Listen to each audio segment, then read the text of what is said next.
How are you doing today? I'm good. Glad to be here. Yeah, thank you so much for being here. I mean, it's such an incredible performance and such a contrast when you see the older Erin Bell and then it suddenly cuts to the younger Erin Bell. So talking about the makeup, how did that help inform the internal of the character when you saw her external appearance? I mean, it was something that we worked on. Karen and I talked, and Karen Kusama is the director, and she talked about how do you show the pain and how do you show the life on someone's face, and that's how we sort of came up with how I look in the film, and that took. We did a makeup test, and I sort of started to feel it, and then we did another makeup test, but it was very much like making a student film, because the second makeup test we just did at my house, and they brought a camera over, and we kind of just tried, and then I was sort of walking around in the home, and it just felt very organic, which was a great way to start to, create the character. What were your thoughts when you saw yourself in what would become the final makeup look? It felt right, and I kind of looked in the mirror. I remember looking in the mirror and just feeling this woman come to life, and then I think because I'd emotionally already done a lot of preparation, it was all like it was becoming one. And that's what you want. You want the internal and the external to combine, and then you have the character. But what was interesting was being able to play her both young and 17 years later, because a lot of times in films they will cast somebody else to play you either younger or older, so that you don't get, as an actor, to play the full journey. And that's obviously a great gift when you get to play it all. Yeah, and you get to see the full journey she goes on, and it's such a painful journey. Do you see this as a redemption story, or at least a path to possible redemption? I mean, I hate to tell an audience what to feel or think, particularly right after you've just seen it. So I like people to process and come up with their own ideas. That said, I see the emotional sort of wreckage of her, but I also feel her, I think, the desire to, as a mother, as much as she's been not present, not a good mother, when you sort of say good and bad, but I mean, there's been the huge mistakes she's made, which she knows, and she has a daughter who's very angry, but her salvation is saving her daughter's life, not having her life she can't save, which she sort of knows, but what she can do is she can make sure her daughter doesn't make the same mistakes she makes, and sends her on a different path, which I find to be the centre of the movie.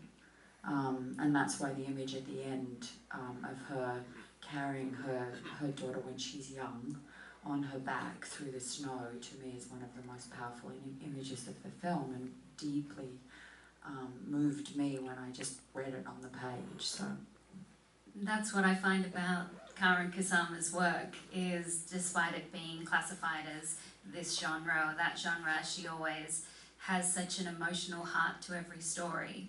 What do you like about her films? I like that she's bold and that she's quite daring, and she's she made a film years and years ago called Girl Fight, which if you haven't seen, see it. It's very muscular and powerful and bold. And I'm on this mission right now to support female directors, but not just female directors that are starting out, female directors that are further on in their careers as well, and that still need the support and are still, you know, still struggling to have the opportunities that probably some of their male counterparts just naturally have, and so constantly trying to move that forward. So, but obviously so are you, because you showed up, so thank you very much. Well, that's what I was going to say now. I've written 2 books on women in film and female directors, so one of the questions I always get asked is, how do regular audience members support women in film? Is it as simple as coming to see their films? Yeah, it's as simple as buying a ticket and coming, which is what you did tonight, so thank you. And it's also, you know, I mean, this is obviously so imbalanced right now, because, and that's just the statistics, and we love the male perspective, but we also love the female perspective. So, and this is a film that's, you know, in terms of the way in which she expresses herself, Corinne, it actually is genderless. I mean, it's just a story, and it's an interesting story. So it's not that she's trying to only tell a female, you know, that this is going to be only women in this film. I mean, this is a really, I think, a compelling, fascinating character. And it could be male or female, and it happens to be female.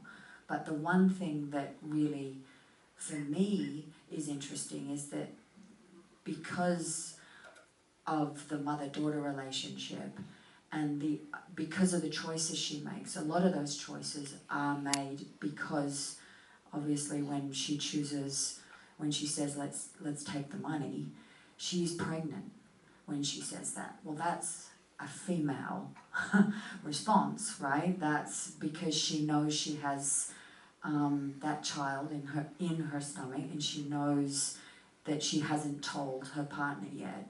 Well, that's deeply female. So that choice there makes this whole film vibrate for me from that female essence. From what I understand... Now I'm getting really deep. No, it's great. I could listen to it all day.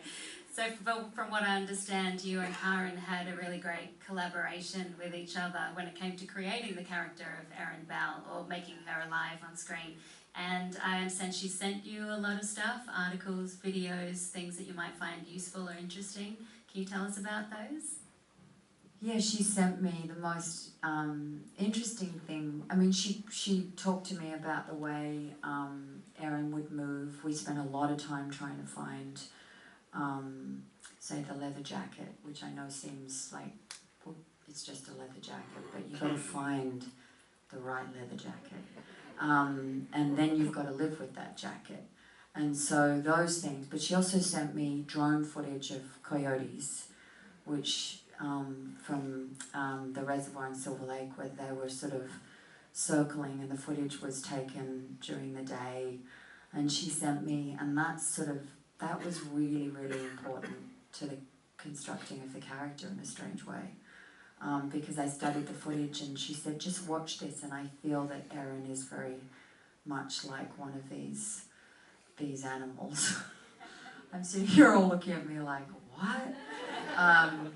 But it was really helpful, and the way in which I sort of started to then move, and the way in which my head moved, and the eye movement, and all of the physicality of Erin actually came from the coyotes' movements. Really cool. And I know those coyotes too. I've seen them around the Silver Lake Reservoir. You know, it's interesting that you don't normally get such access to a screenwriter on set unless you're working, of course, with a writer-director. But I hear that Phil Hay, one of the screenwriters, was often on set. Did that help? Both of them were, Matt and Phil. Karen just happens to be married to Phil. So, but they're very tight, the three of them. They did another film, The Invitation, which is really, really good and worth seeing. And so it's very, very beneficial having the writers on set, because then, particularly when you're working with low budget, but probably with a big budget as well, but with a low budget, when you're having to drop scenes because you don't have the time, and you're losing time because you're losing light because of things just happening, and you have to sort of rejig things, and you're constantly rewriting the screenplay and trying to adjust because of the limitations. But limitations, I think, are good, because you're given what you're given, and you've got to craft your story and do your work with those limitations. I hear this was a real indie film, very low budget, gritty. Does that engender a sense of community with the actors? Like you're all in it for a specific passion. You all care deeply about this story. Yeah, I mean, I think when you're an actor and you just want a job, but you want a good job. Right? I mean, you want to be in something that you feel excited to be in. Sometimes you're in something because you've got to pay the bills, and other times you're in something because it's a wonderful gift of a role and you're just so excited to be there. And that was the situation with this. And a lot of the actors, they're fantastic.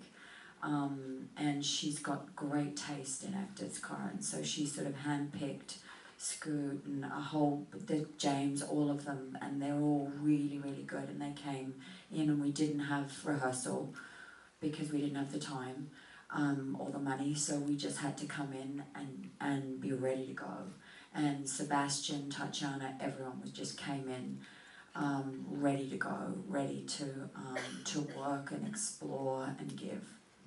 And you also shot on location here in Los Angeles, and I love the fact that the location manager on Destroyer was also a location manager on La La Land, Robert Fulks, because those are two very different views of LA. Kind of perfect because this is a city of contrast, but can you tell us about the locations and maybe the sunlight, how that informed the story?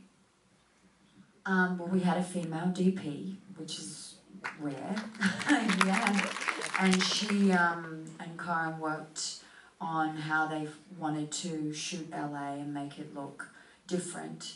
And I think they really managed to do that. I mean, the way in which, and the locations they found, and we were really shooting in different, everything you see, we were scrambling to make it look new and different and give you a different view of Los Angeles, which I think they did, but it's a lot of it, obviously, I'm in a car driving. And that was interesting because, many times the director will fill that car with, music. You're playing music, you're playing tunes, nothing. She had that very discordant soundtrack, but that was it. Erin doesn't sit there and listen to music. Erin drives, and Erin thinks, and Erin wrestles with her mind and her soul. But the car is almost like the place she feels safest, which I think is really fascinating, and that was something that I wanted to, make sure I could, when I was playing her, that everything that was going on in my mind was very, very specific, and that you could hopefully feel the thinking, if that makes sense. And did you work on a whole backstory for Erin and figure out for yourself to help inform the character what she went through before we meet her in the film? Yeah, but I do that with every role I play. So that's part of what I call you from birth until when you meet the character. There's a whole history, and that takes a long time. Luckily, because I had the access to the writers, they had already this massive wealth of information for me. But yeah, that's what I call, doing your preparation or your homework, or just building the person. And that just requires intricate, detailed building of a life. Is it an extra challenge when you are in every scene of a movie?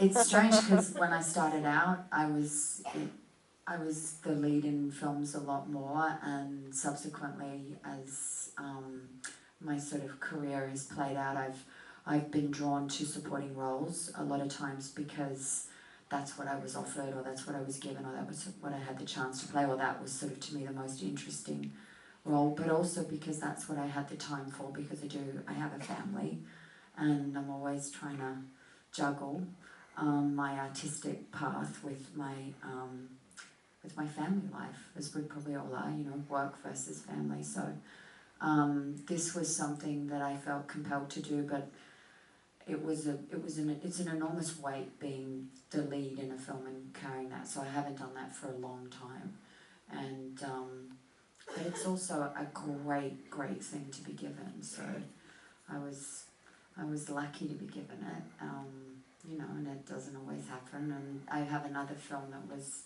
out, Boy Erased, where I play